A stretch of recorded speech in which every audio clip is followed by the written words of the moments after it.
the scuffing of the knife. So like this is a very good knife here, but you can see how worn it is. It was black.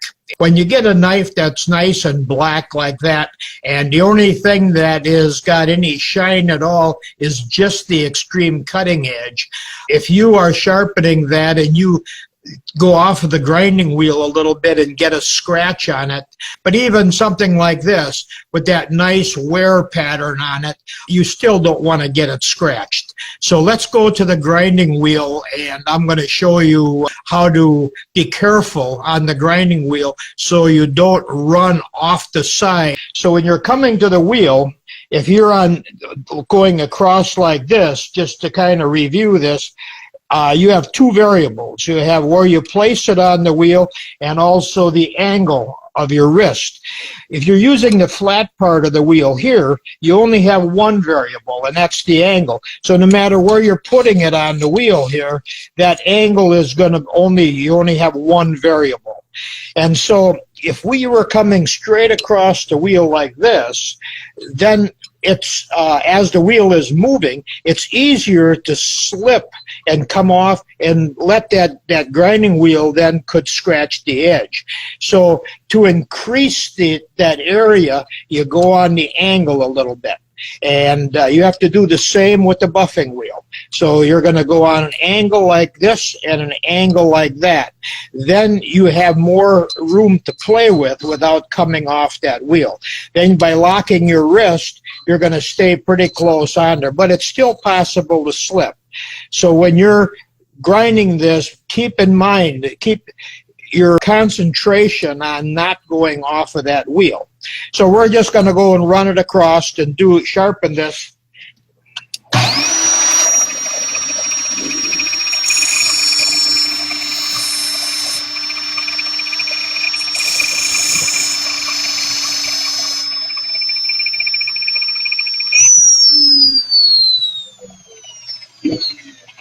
So I have a light above here that's coming down, and I can see that burr as it raises up, and I really like to watch that burr develop going across the whole edge. So right now I'm just taking and fatiguing that burr back and forth so it'll break easier.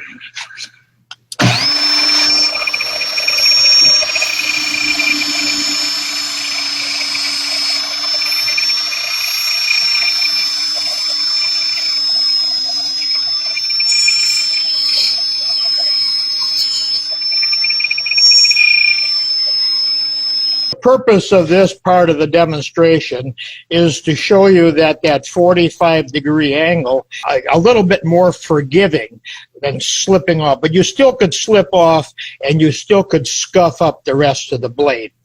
Let's go and start doing some polishing. First, I'm going to take a knife here. You can see this has got some scratches in it, but I'm going to put some more scratches in, and we're going to sand them out.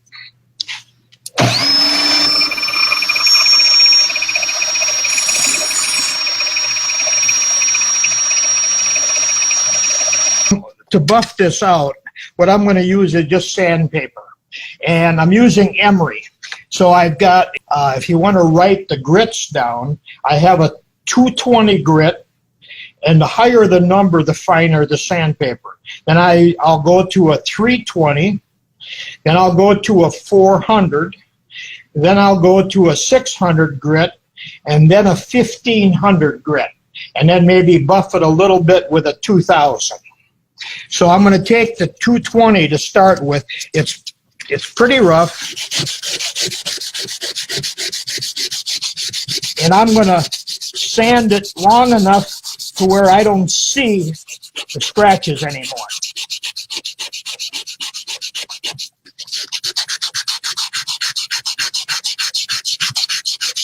Now some of those scratches are pretty heavy. So what I might do is even go to a coarser sandpaper. This one here, I think, this is an 80 grit.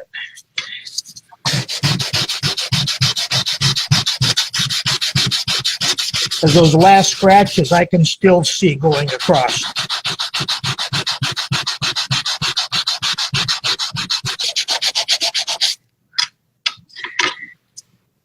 So now I'm going to go back to the 220 grit. I can still see some of those, but I don't want to take too much time. They're almost out. You can kind of see it's cleaning up a little bit, but you can still see a little bit my last run in there. A little bit more sanding and it'd be out, but it probably would take another 5-10 minutes. Now I'm on the 320.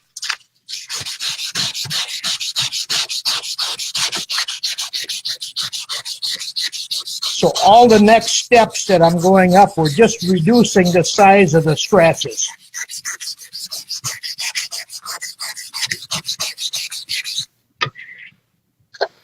I'm going to go to the 400 now.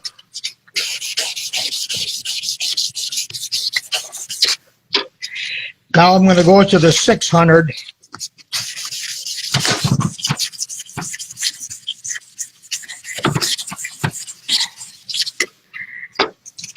Now the 1500.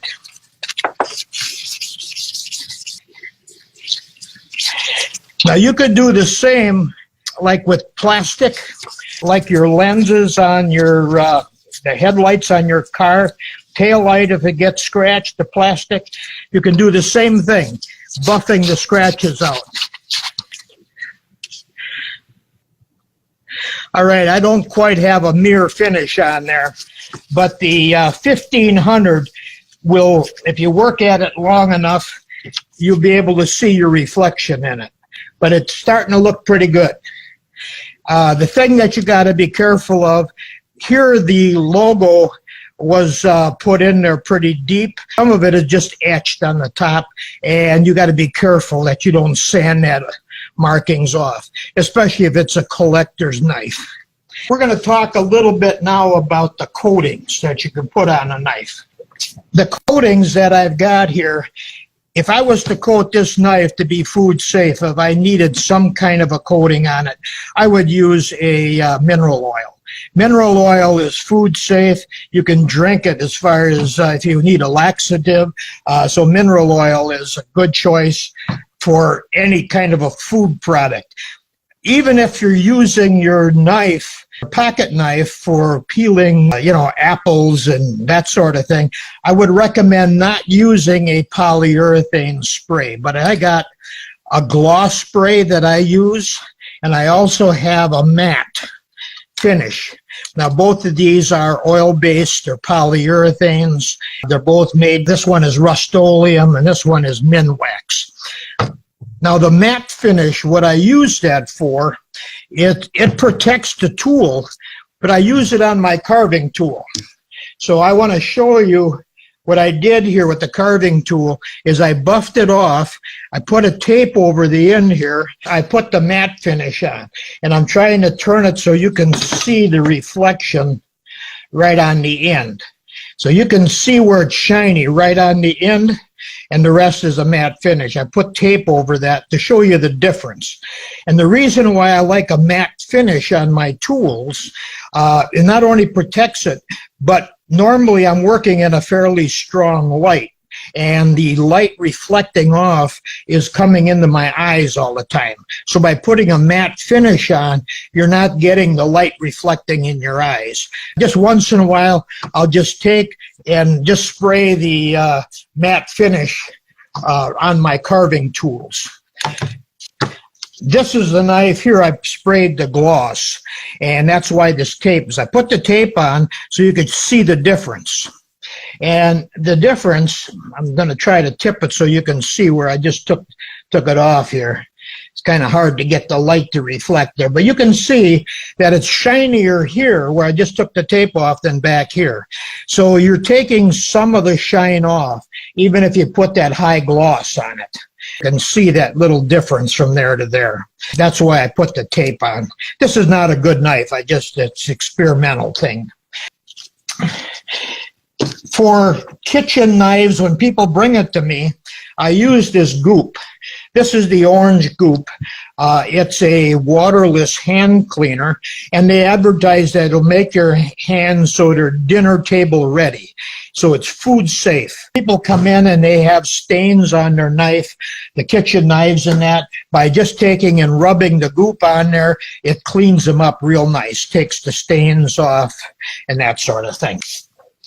I wouldn't use any of the polyurethane sprays on anything that's going to go into the kitchen, be used for food, because even though it's food safe, it's still a plastic, and you don't want pieces of plastic, little flakes, ever coming off on your food. It just doesn't seem right, even though it might not hurt you.